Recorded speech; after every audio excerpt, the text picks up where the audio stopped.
নমস্কার বন্ধুরা, চলে এসেছি আজ একটা নতুন রেসিপি নিয়ে। আজ আমি বানিয়ে দেখাবো পাঁপড়। প্রথমে কড়াই বসিয়ে দিয়ে দিয়েছি 1 গ্লাসের মতো জল। গ্যাসটাকে অন করে দিলাম। পরিমাণ মতো এখানে নুন দিয়ে দিচ্ছি। জলটা ফুটে উঠেছে, এবার এর মধ্যে দিয়ে দেব চালের গুঁড়ো। আর এই চালের গুঁড়ো কিন্তু বাজার থেকে কিনে আনা চালের গুঁড়ো। পরিমাণ মতো চালের গুঁড়ো দিয়ে খুন্তি দিয়ে নাড়তে থাকতে হবে আর একটা ডো বানিয়ে নিতে হবে।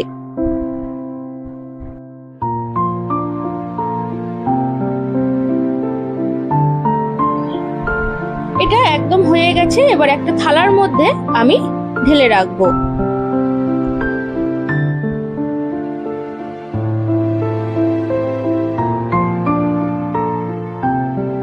এবার হাত দিয়ে ভালো করে মাখিয়ে নিতে হবে। গরম অবস্থায় কিন্তু মাখাতে হবে, খুব সাবধানে মাখাতে হবে। আর ঠান্ডা হয়ে গেলে কিন্তু একদম শক্ত হয়ে যাবে। কিছুক্ষণ মাখতে থাকার পর ঠিক এরকম অবস্থায় এসছে।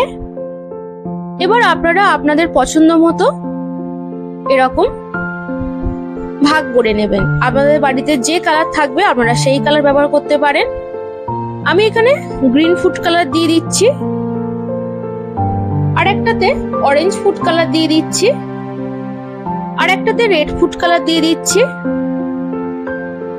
সব কালারকে এইভাবে কিন্তু হাত দিয়ে ভালো করে মাখিয়ে নিতে হবে। আর একটাতে কিন্তু আমি সাদাই রেখেছি, তাহলে কিন্তু কালারিংটা খুব দারুণ আসে। এইভাবে আমি সবকিছুকে ভালো করে মাখিয়ে নিচ্ছি। একটা পরিষ্কার থালার মধ্যে একটা ডোকে নিয়ে এইভাবে আমি লম্বা লম্বা করে ভালো করে মাখিয়ে নিচ্ছি, একদম যেন সফট হয়।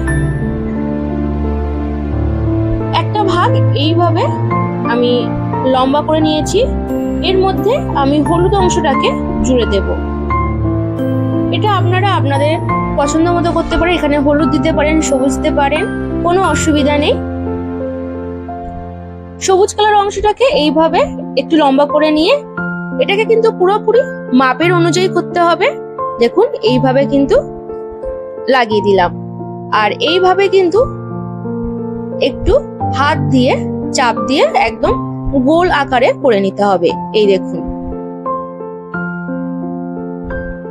এটা একদম রেডি হয়ে গেছে। দেখুন কত সুন্দর দেখতে লাগছে। আর এইভাবে আমি সবকটাকে বানিয়ে নেব। এইভাবে আমি সবকটাকে বানিয়ে নিয়েছি। আর এগুলোকে এবার আমি ভাপাতে বসিয়ে দেব। একটা ছাঁকনি বসিয়ে দিয়েছি, আর নিচে কিন্তু জল দেওয়া আছে। গ্যাসটাকে অন করে দিলাম। এবার এটাকে আমি সেদ্ধ হতে দেব। কত সুন্দর দেখতে লাগছে দেখুন।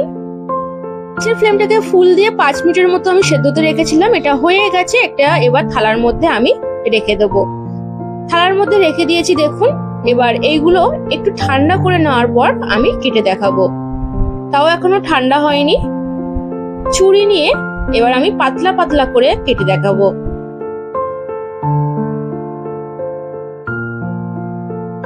সবকটাকে পাতলা পাতলা করে কেটে নেওয়ার পর এগুলো কিন্তু একদম কড়া রোদ্দুরে শুকাতে দিতে হবে। দেখুন কাটা হয়ে গেছে। এগুলোকে আমি রোদে শুকাতে দেব। রোদে শুকিয়ে নেওয়ার পর ঠিক এরকম অবস্থায় এসছে। তারপরে কিছুটা তেলে ফেলে ভেজে দেখিয়ে দিলাম। তাহলে বন্ধুরা খুব সহজে এখন এই রোদে এরকম পাঁপড় বানিয়ে কিন্তু সংরক্ষণ করে রাখতে পারে।